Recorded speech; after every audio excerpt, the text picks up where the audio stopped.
Hi English students, this is Miss Newman, and I want us to go over your research paper, which is going to be the first essay we cover for English 102.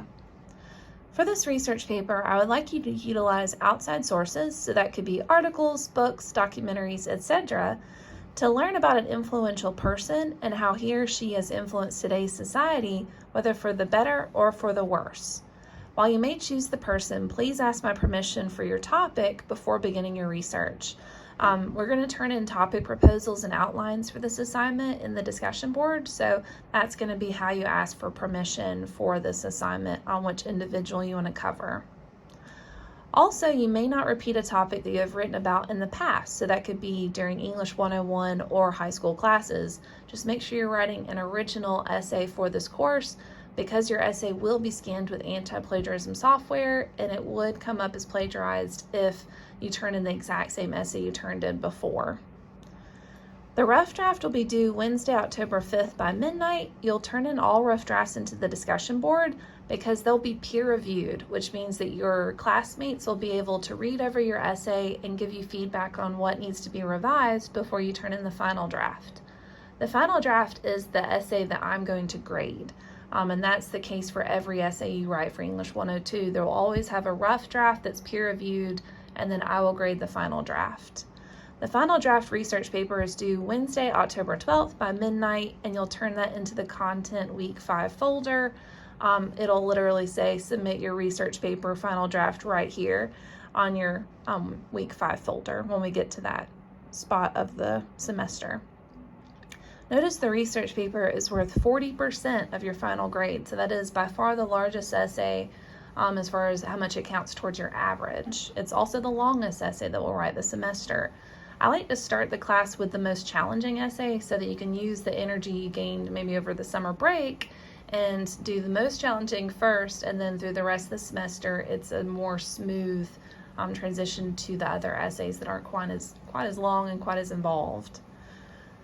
The length for the research paper should be at least 1,000 words in length. That does count the works cited page.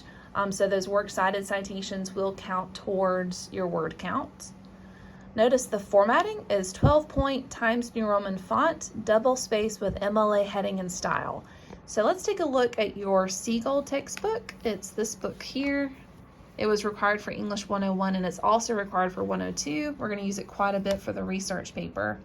But notice page 192 has a really good example of what an MLA formatted paper looks like. On page 192, they show an example of how the heading should appear, the spacing, the font, everything. Notice for the heading, you'll have your name, my name, the class, and then the date that it's due. You'll have the title of the research paper centered. You'll also need a page number and your last name in the upper right-hand corner of the page. So whenever I say MLA heading and style, that's what I mean. The example on page 192 is very helpful. Notice a research paper must have a works cited page. It is not a research paper without a works cited page. And when I say a works cited page, I do not mean a list of website links. I mean completed citations.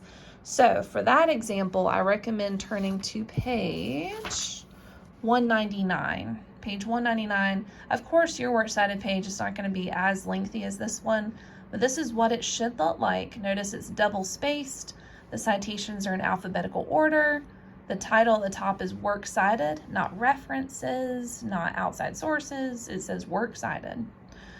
Also, notice that the citations have the hanging indent, and that just simply means that the first line is not indented and the second and third line is indented. That's how you determine when one citation ends and the next one begins. So you will have to have a works cited page with your outside sources cited. You must also include at least 3 outside sources. So you'll have to have at least 3 citations on your works cited page. So your final draft late submission rule for my classes, I have 10 points off every day late. So that's mainly obviously just for the final draft. So if you turned it in Thursday, October 13th, since it's due on the 12th, it would be minus 10 off of your grade. This is to encourage students to turn in their essays in a timely manner. All your final drafts will be graded using the grading rubric that's on the Getting Started page of Blackboard. I have it at the bottom of the Getting Started page, so you already have access to this grading rubric. All of your research papers will also be scanned with anti-plagiarism software, so just make sure that you write your own original essay and that you cite all of your outside sources. I have an area for brainstorming and outlining space, but you're not required to use that. I just noticed a lot of students like to take notes on their topic sheet, and I wanted to provide some space for you to do that. Also know we have a fantastic writing center with tutors to help you with every step of the process of writing. So it could be that they help you cite your sources, help you find research, help you incorporate quotes into your paragraphs, help you with in-text citations. So it really would behoove you to work with a tutor. So I recommend checking out the Writing Center's resources. I'm going to actually show you how to access this too. So if you go to Wallace's page and go to Campus Life and Resources, notice the Writing Center is right here. And this has all the information you'll need to know about the Writing Center. But this is how you'll click to schedule an appointment to work with a tutor.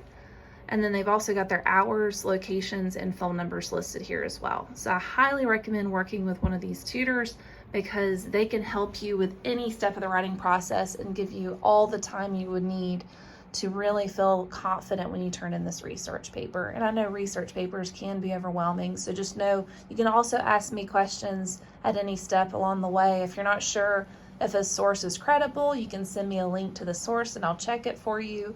If you're not sure how to cite a source, you can send me that source information and I'll help you find in the textbook an example of how to cite it. So I definitely recommend leaning on our tutors and myself during this exercise because the research paper is the most challenging paper we'll write this semester. So just know that I'm here for you. Our Writing Center tutors are here for you as well, and that you've got this. Please let me know if you have any questions or concerns, and I hope you have a fantastic day. Thanks. Bye.